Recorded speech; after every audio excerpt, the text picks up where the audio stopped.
Good morning again, everyone. My name is Mathew from Shift Computer Solutions, and today I want to talk to you guys about how you get hacked and what you can do about it. There are 5 key ways where people get hacked day in, day out. We see it all the time at the office. And the first one is, or the fifth one, is password reuse. Lots and lots of people use the same password on more than one service. They log into Facebook and Google and Twitter and all these different things, and they use the same password. In fact, more than 2/3 of people do that. And the big problem you have is that when a company like, say, Dropbox gets hacked themselves, what the hackers steal is the user database. And what the hackers then spend a few months doing behind the scenes is working away at that database to extract everyone's passwords. Problem for you is if you've used the same password on multiple sites and you don't know about this, that hacker has now got access to all of your accounts on any service that you use online or anywhere else. So it's very, very important that you don't do that. The fourth way is brute force. While some people use the same password in lots of places, many people use really bad passwords. In fact, the top 5 passwords are 123456, 12345678 QWERTY, and if everyone's looked at a keyboard, you'll know why QWERTY is such a winner, and a couple of other number sequences. And at the end of the day, if your password is really, really simple like that, then it's really, really easy to guess. And quite often people will simply go to a service and with your email address, which is typically what you use to log in with, and they'll just guess some of these passwords. And because millions of people use them, it's easy to just brute force into people's accounts. So obviously you don't want to do that. The third way is physical theft. One of the easiest ways hackers can get into your banking and all of your accounts is just to steal your computer, because all of those passwords and things are often saved on the computer. In fact, a laptop around the world is stolen every 53 seconds. And so that's a really, really big risk, and nearly everyone in business has a laptop. And so you want to make sure that that you're thinking about that and thinking about what would happen if someone got onto your laptop. And I know people in this room have had that experience recently, and it's not much fun. Number 2 on the list is downloading malware. This happens with monotonous regularity in a variety of ways. There are estimated 300,000 new pieces of malware written every single day around the world, because it is a billion-dollar business where people are making a ton of money victimising us by installing this malware on their computers and using that malware to do all kinds of nefarious things. In fact, the worst case of that has really blossomed in the last 12 to 18 months with a thing called ransomware, where they get the software on your computer and they encrypt everything on your computer and demand that you pay them significant sums of money in order to decrypt those files and get them back. And the number 1 way we get hacked is social engineering. Social engineering is often done by email and sometimes by phone calls. It's very, very important to be careful when people ring you and say, "Hi, it's Jane from ANZ, and I've just got to talk to you about your bank accounts. Can I get your name, date of birth, address, and shoe size, please?" You should never give anyone any information on the phone because you haven't verified who they are. It's up to the caller in a phone conversation to identify who they are, because they've rung you, so it's a reasonable assumption that they've got your number and they know who you are. Also emails are a big vector for this. So emails are crafted, you've probably all seen them, they look like they're from Westpac or Australia Post or DHL or some other, or the ATO actually get hit quite often around this time, where it looks pretty legit, and what they're trying to do is steal your personal information so that they can then use that to get into those accounts, or even to get into other things. Because if you've ever rung up a company and said, "Look, I'm having trouble getting into my account," what does that company do? Okay, what's your name? What's your date of birth? What's this? What's this? What's this? So if an attacker can get that information from you through social engineering, then they can ring those companies and pretend to be you, and all bets are off at that point if they ring your bank. So I guess what we're all worried about now is, well, we've got all these terrible risks. What can we do to protect ourselves from these things? Well, there's plenty that you can do.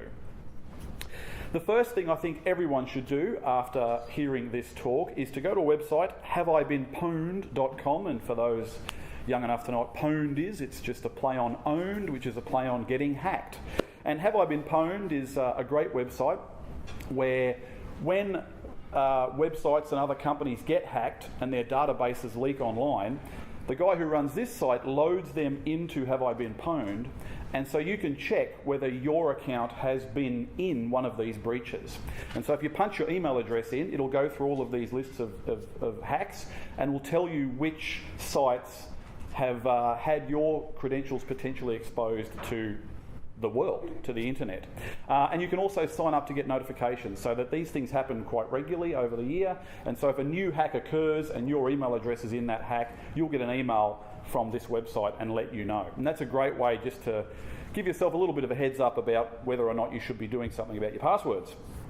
The second thing everyone should be doing is using a thing called LastPass. And LastPass's motto is simplify your life.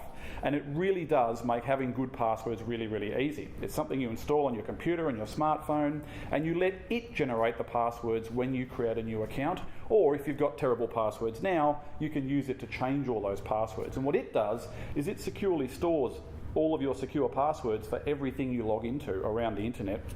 And it does it in such a way that nobody can get access to them, not even LastPass, the company, because the information is never released from your computer in an unencrypted format.